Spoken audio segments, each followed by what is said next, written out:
नमस्कार दोस्तों। आज के इस 52nd एपिसोड में समावर्तन ऑडियो विजुअल मैगजीन के 52वें अंक में आप सबका आपका ये मित्र दोस्त अजय भट्टाचार्य हार्दिक स्वागत करता है। कल मैं आपको क्रिसमस विश करना भूल गया।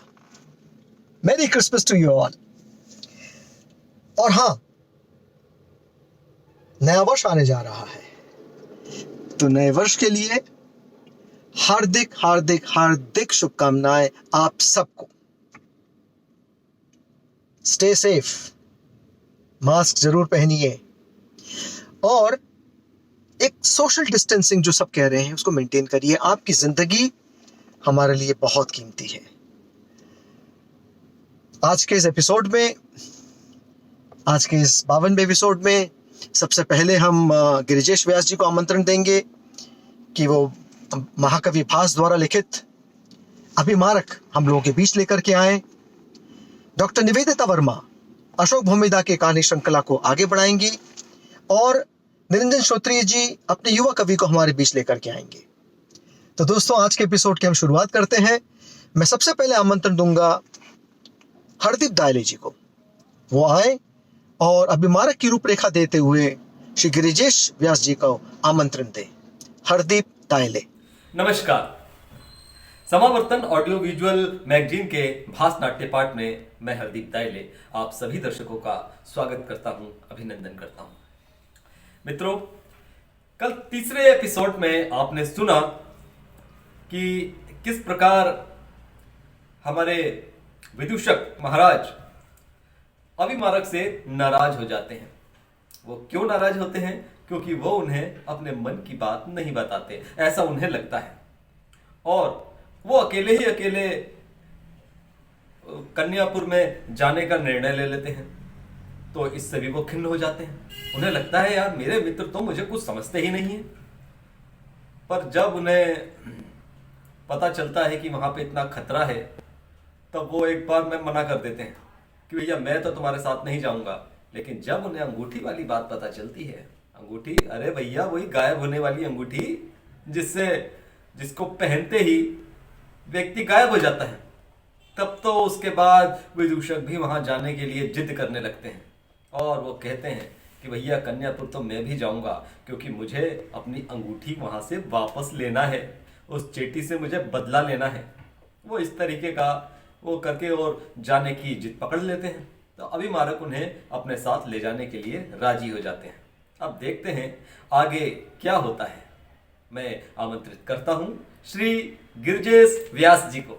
नमस्कार। पिछले अंकों में आपने भास्कृत अभिमारक के 2 अंक सुने। चलिए प्रारंभ करते हैं तीसरे अंक से। तीसरे अंक में राजकुमारी कुरंगी और चेटी मंच पर हैं। राजकुमारी कुरंगी जो है वो अभिमारक के ख्यालों में खोई हुई है। कुरंगी अपनी सखी चेटी से पूछती है, सखी उसने क्या कहा? चेटी, किसने? राजकुमारी, हाय राम, मुझे क्या हो जाता है? अरे वो कन्यापुर के भृत्य ने। चेटी, कन्यापुर के भृत्य से कुछ पूछना था क्या? कुरंगी, और नहीं तो क्या, देखो ना सखी, उसने अभी तक मेरे तोते का पिंजरा बनाकर नहीं दिया। चेटी, ये लो, राजकुमारी के तोते का पिंजरा तो कब का बनकर आ चुका है। कुरंगी, वो तो मालूम है मुझे, लेकिन मैंने एक और पिंजरा बनाने को कहा था। चेटी, कैसा पिंजरा? कितना बड़ा पिंजरा? किसके लिए पिंजरा? तोता तो एक ही है राजकुमारी, और फिर ये दूसरा पिंजरा किसके लिए? किसी और को बंदी बनाकर रखा है क्या? भला हमें भी तो बताओ राजकुमारी।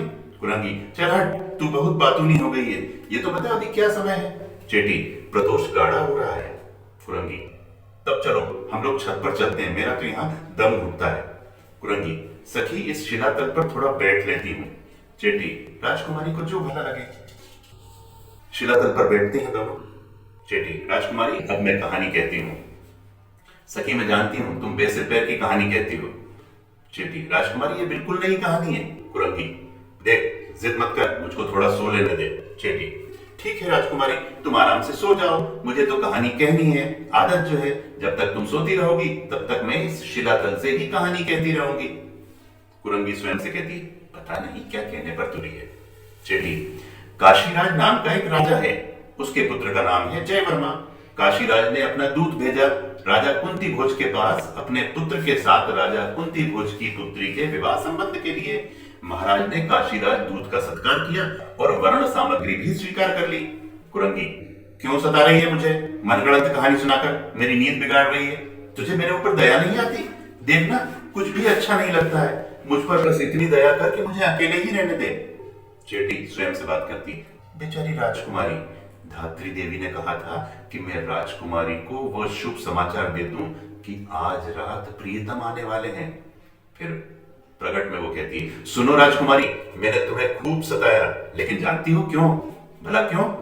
जब खूब गर्मी की प्राण लेवा लू लपट के बाद वर्षा की पहली फुहार रिमझिमाती है तो कैसा लगता है?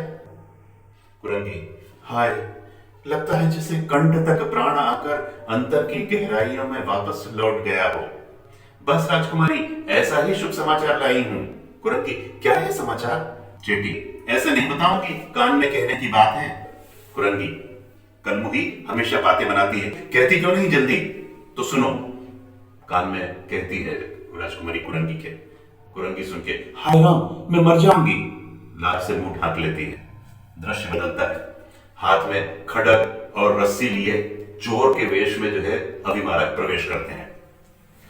कितनी विचित्र है रात की यात्रा, अकेले पार करना, किसी ऐसे लक्ष्य की ओर चल देना जिस तक पहुंचना विपत्ति भरा हो, किंतु एक वह होती ऐसी जो बाधाओं को मानती नहीं। भला क्या है, बुरा क्या है, ये सोचने की आवश्यकता नहीं। यह उम्र बढ़ा देती है पैर किसी निश्चित दिशा में, फिर वापस नहीं जाती। तब हर विपत्ति एक चुनौती बन जाती।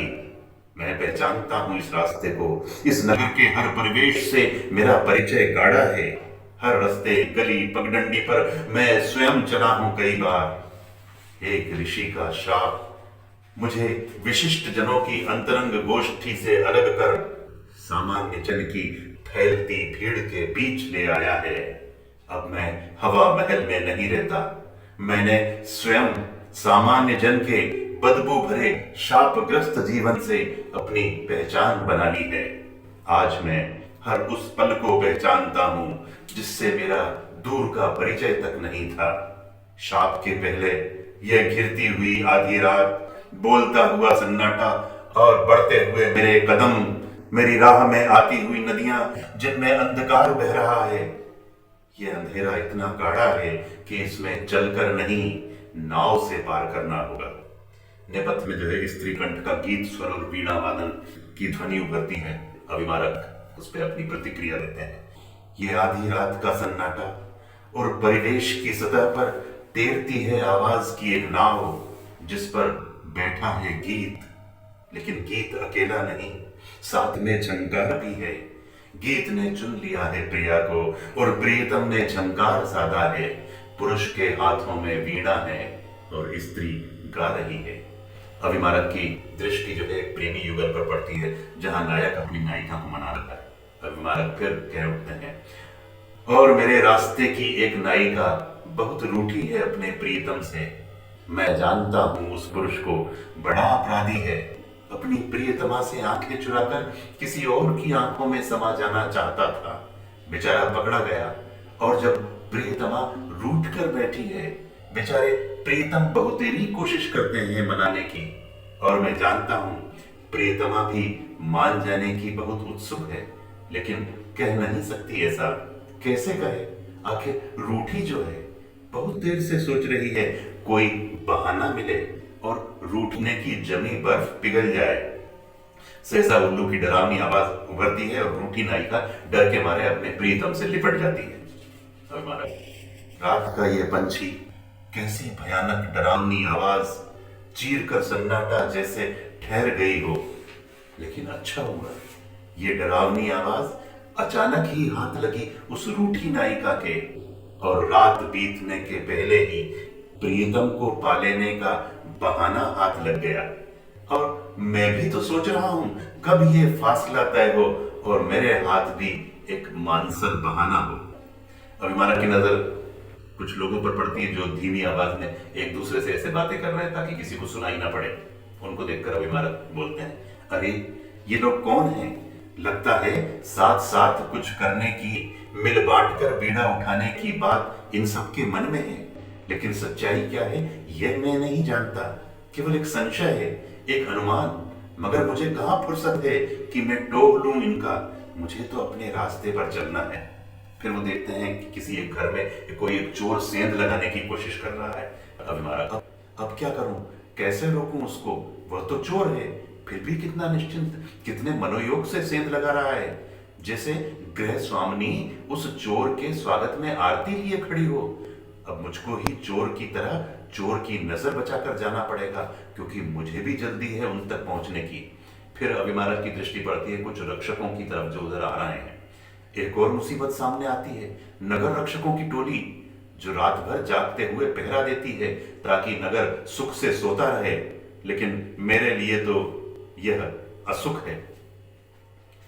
रक्षकों की टोली इधर उधर फैल जाती है, चौकसी में चक्कर लगाती है, उनकी नजर चोर पर पड़ती है। वो चोर को, एक रक्षक चोर के पास जाता है, उसकी पीठ थपथपाता है। चोर बेतहाशा चौंकता है, गिर पड़ता है, फिर हंसता हुआ उठता है। वो रक्षक अन्य रक्षकों की ओर इशारा करता है, रक्षक पीठ फेर लेते हैं।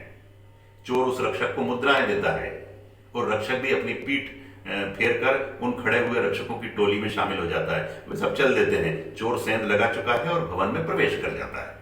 अभिमारक, बाहरी रात तेरे आंचल में पसर गया है अंधेरा, और अंधेरा एक कवच है जिसके पीछे सब कुछ कैसे चुपचाप दबा रह जाता है। मैं भी तो इस कवच के सहारे अपनी मंजिल की ओर बढ़ता हूं। अभिमारक मंच का एक चक्कर लगाता है और फिर खड़ा होता है। आखिरकार मैं भी अपने लक्ष्य पर पहुंच गया। यह है राजा कुंती भोज का राजप्रासाद और यह है कन्यापुर का प्रवेश द्वार। लेकिन मैं प्रवेश द्वार से नहीं, सीधे छत पर उतरूंगा। अभिमारक ऊपर की ओर रस्सी उछालता है और रस्सी फंस जाती है तो प्रसन्न होता है। मेरा अभियान सफल हुआ। प्रजापति को नमस्कार। बलि शंभर महाकाल मुझ पर प्रसन्न हो। सभी सिद्धों को नमस्कार करता हूं। चलूं इस रस्सी के सहारे, मैं पहुंचूंगा अपने सपनों के देश में, जहां होगी मेरी प्रतीक्षा में मेरे सपनों की राजकुमारी। जहां होगी मेरी प्रतीक्षा में मेरे सपनों की राजकुमारी। गिरिजेश जी, मैं इतने टाइम से आपका जो ये भास के जो लिखित रचनाएं आप पढ़ रहे हैं, कभी कभी तो ऐसा लगता है कि मंच पर प्ले चल रहा है और हम वास्तविक रूप में प्ले सुन रहे हैं और देख रहे हैं। इतना अद्भुत आपका नरेशन होता है, कमाल करते हैं आप। हम आपके आभारी हैं कि आप हमारे साथ जुड़े हुए हैं गिरिजेश जी। अब मैं आमंत्रण देता हूं आज के एपिसोड को आगे बढ़ाने के लिए डॉक्टर निवेदिता वर्मा जी को, कि वो अशोक भौमिकदा की जो कहानी श्रृंखला है उसको आगे बढ़ाएं। डॉक्टर निवेदिता वर्मा। नमस्कार, मैं पुनः उपस्थित हूँ आप सबके समक्ष। प्रसिद्ध चित्रकार, कहानीकार अशोक भौमिक जी की कहानी सोन चिरई का दूसरा भाग लेकर। बावड़ी के पास वह थोड़ी देर बैठी रही। उसे शायद आज सबको माफ कर देने को मन कर रहा था। तभी पीछे से बहुत करीब कोई खांसा। चौंक कर देखा, एक नौजवान खड़ा मुस्कुरा रहा था। क्यों, डूब मरने का इरादा है क्या? उसने पूछा। मैं पोस्ट मास्टर नौटियाल जी के गांव का हूँ। IAS की तैयारी करने उनके पास 2 महीने के लिए आया हूँ। मैं सारे दिन यहीं लिखता पढ़ता रहता हूँ। नौटियाल जी को मैं मास्टर जी कहता हूँ और वह मुझे मुन्ना कहते हैं। बहुत भले आदमी हैं मास्टर जी।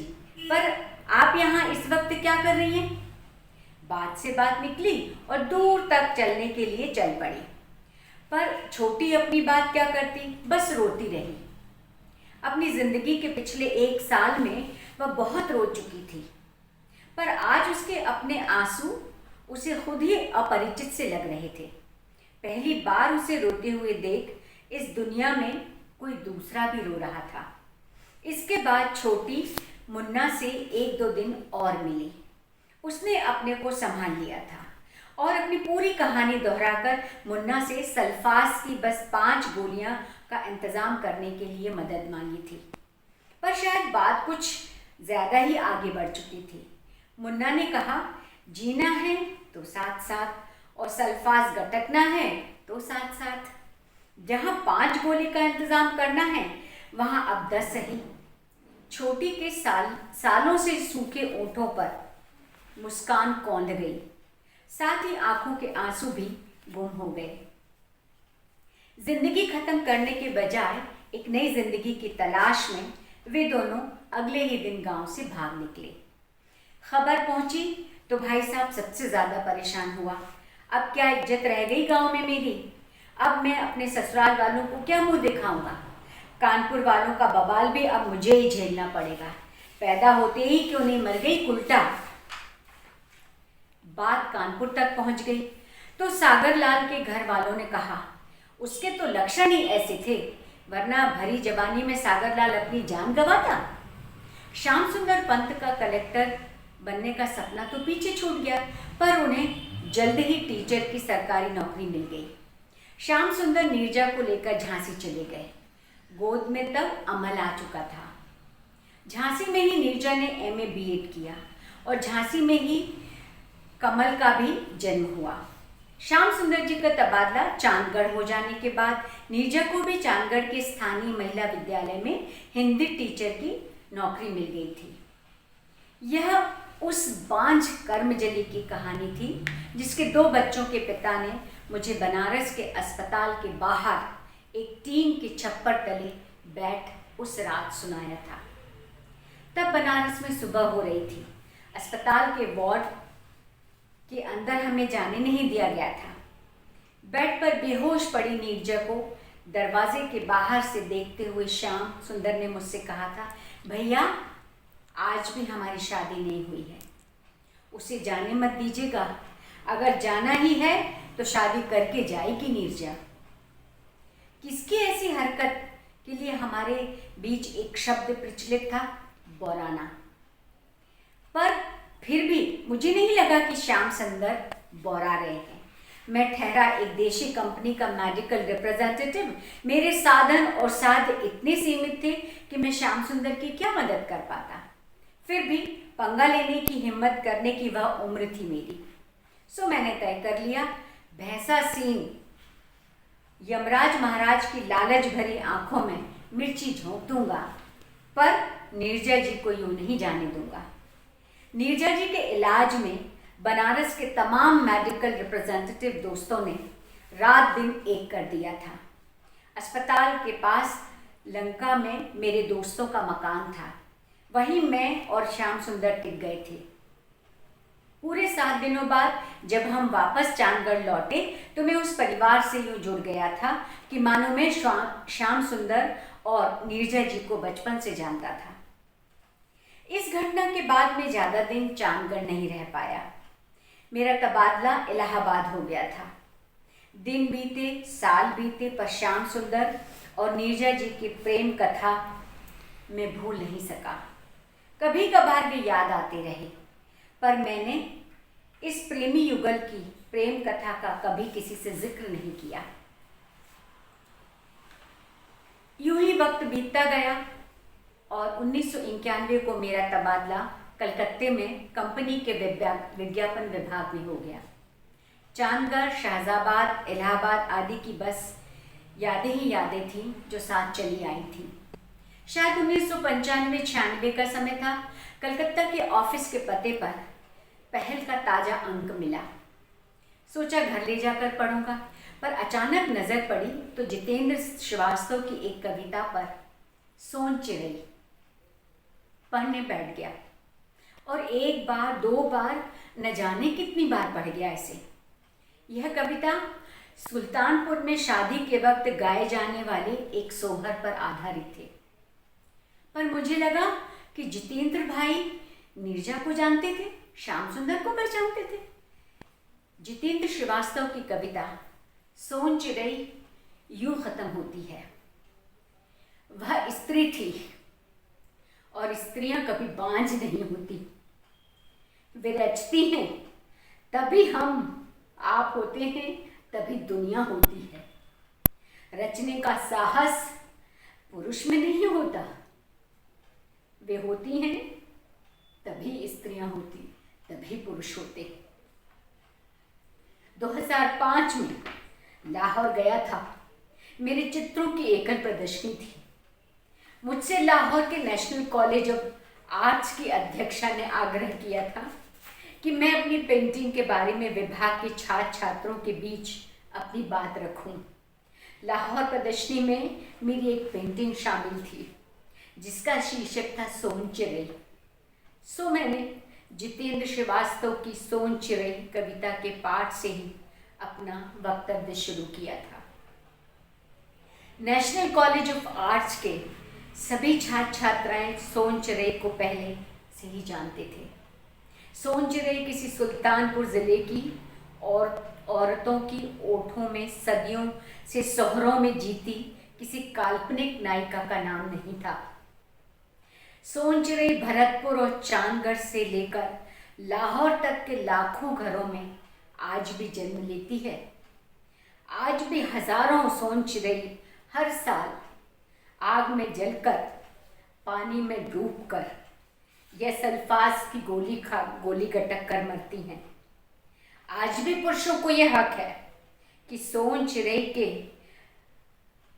कपार पर बांझ कुल्टा डाक कर घर से धकिया दें।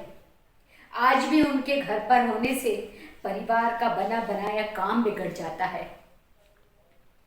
पुरुषों को सोन चिरई की खुदकुशी करने की हिम्मत पर पूरा यकीन भी होता है।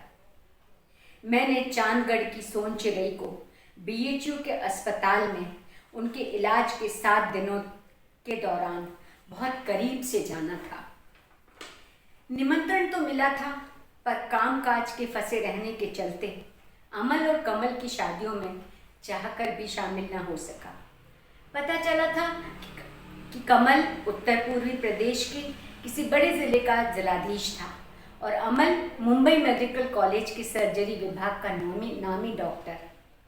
बावजूद इसके कि मैं मानता हूँ कि जीवन से ज़्यादा चमकप्रद इस जीवन में शायद कुछ भी नहीं, पर जब मुझे पता चला कि कमल ने एक विधवा लड़की से शादी की है तो मुझे ज़रा भी अचरज नहीं हुआ। पर हाँ, श्याम सुंदर और नीरजा जी के ने अब तक शादी की या नहीं, यह जानने की इच्छा आज भी होती है। और अंत में मैं कहना चाहती हूँ, क्या सच में हम औरतों के झुके रहने से प्रेम, प्यार, संबंध, घर, परिवार बने रहते हैं? विचार जरूर कीजिएगा।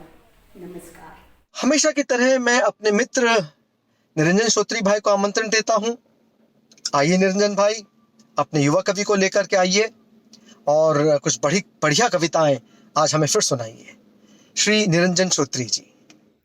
नमस्कार दोस्तों,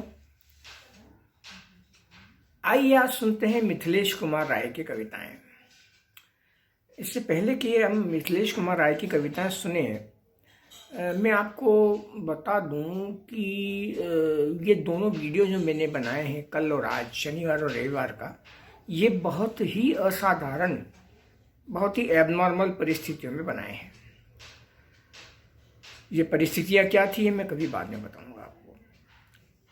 मिथिलेश कुमार राय की कविताओं को हमने अक्टूबर 2015 के रेखांकित में प्रकाशित किया था। मेरे प्रिय कवि हैं। 2 किताबें उनकी, ओस पसीना बारिश फूल, इसका ब्लर्ब भी मैंने लिखा था, मुझे याद है। और हाल ही में अभी उनकी एक किताब आई है, धूप के लिए शुक्रिया का गीत। कहानियाँ भी लिखते हैं मिथिलेश, और उनकी एक कहानी है महत्वपूर्ण, द इंडियन पोस्ट ग्रेजुएट, उस पर एक फिल्म बनी है। जीवन है, गांव का जनजीवन है, श्रम है और गांव के विस्थापन का दर्द भी है। तो आइए दोस्तों सुनते हैं मिथिलेश कुमार राय की कविताएं, और अगले कभी किसी एपिसोड में बताऊंगा कि ये दोनों वीडियो किस असाधारण परिस्थितियों में समावर्तन के लिए रिकॉर्ड किए हैं। नमस्कार। महामहिम, हमारे साथ यहाँ आइए। आप आएंगे तो साथ में बहुत आएंगे, मंत्री आएंगे, अफसर आएंगे, अखबार आएगा, टीवी आएगा। आपके आने से पहले सड़क आएगी, रोशनी आएगी। आप आएंगे, सपने दिखाकर चले जाएंगे, लेकिन सड़क यहीं रह जाएगी, रोशनी यहीं रह जाएगी। इसलिए हम आपको बुला रहे हैं कि हम असल में सड़क को बुला रहे हैं, रोशनी को बुला रहे हैं। लेकिन आप यहाँ कैसे आएंगे, क्यों आएंगे? एक तो यह आपके कहीं आने जाने का मौसम नहीं है, दूसरा हम मेड़ पर चलने के अभ्यस्त हैं।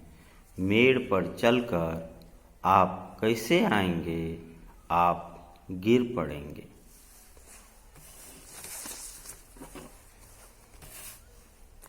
कृषक के बारे में।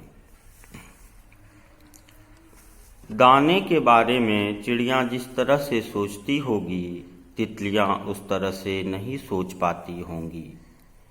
तितलियाँ दाने के बारे में सोचती ही नहीं होंगी, वे फूलों के बारे में सोचती होंगी। क्या फसल के बारे में शेर या बाघ उस तरह से सोच सकता है जिस तरह से गाय और भैंस सोच लेती है? शेर और बाघ का फसल की ओर देखने में गाय और भैंस की तरह का नेह भी नहीं रहता होगा।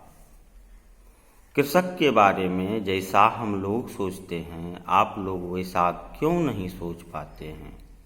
जबकि खेतों के बारे में बीज जिस तरह सोचता है, वृक्षों को भी उसी तरह सोचना चाहिए। आखिर वह भी तो उसी मिट्टी में खड़ा है।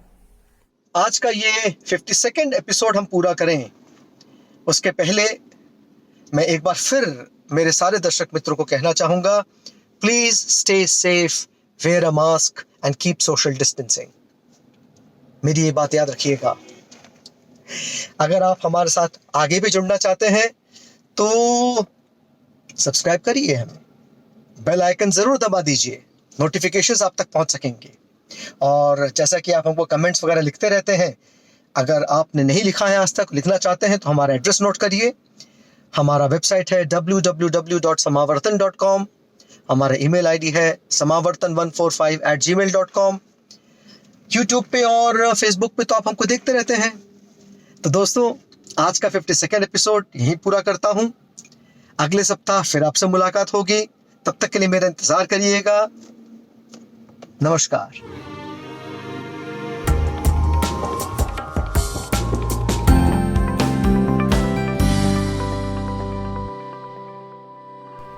इस वीडियो के नीचे डिस्क्रिप्शन बॉक्स में चैनल का लिंक दिया हुआ है। आप उस पर क्लिक करके समावर्तन चैनल तक पहुंच जाएंगे। वहां पर चैनल को लाइक और सब्सक्राइब कीजिए। और हाँ, कमेंट बॉक्स में अपने महत्वपूर्ण कमेंट ज़रूर कीजिएगा।